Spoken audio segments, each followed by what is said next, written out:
আপনাদের সকলকে মাধ্যমে জনগণের কাছে এই বার্তা পৌঁছে দিতে চাই।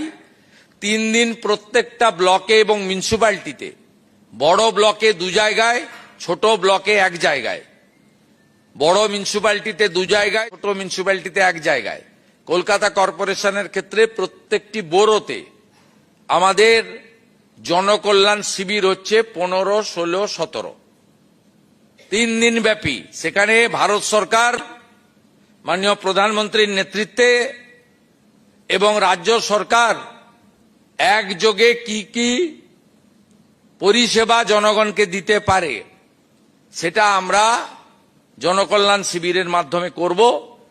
যারা বিভিন্ন স্কিমে, পিএম কিষাণ সম্মান নিধি থেকে, শ্রম দপ্তরের একাধিক স্কিম থেকে, আমাদের প্রধানমন্ত্রী সূর্য ঘর থেকে, স্বচ্ছ ভারত থেকে, রাজ্যের অন্নপূর্ণা যোজনা থেকে, বার্ধক্য ভাতা, দিব্যাঙ্গ ভাতা থেকে শুরু করে যা যা প্রকল্প আছে কেন্দ্র এবং রাজ্যের, সেখানে নাম নথিভুক্তকরণও করতে পারবেন।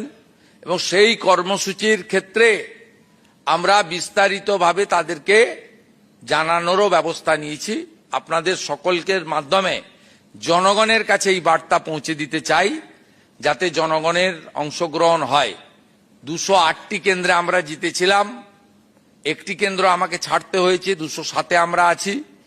তাই যে এলাকায় বিধায়ক নেই আমাদের দলের, সেই এলাকায় এই কর্মসূচি সফল করার ক্ষেত্রে, জনগণকে সঠিক তথ্য প্রদানের ক্ষেত্রে জেলা সভাপতি, মণ্ডল সভাপতিরা গুরুত্বপূর্ণ ভূমিকা নেবেন, এইটুকু অনুরোধ আপনাদের কাছে করব।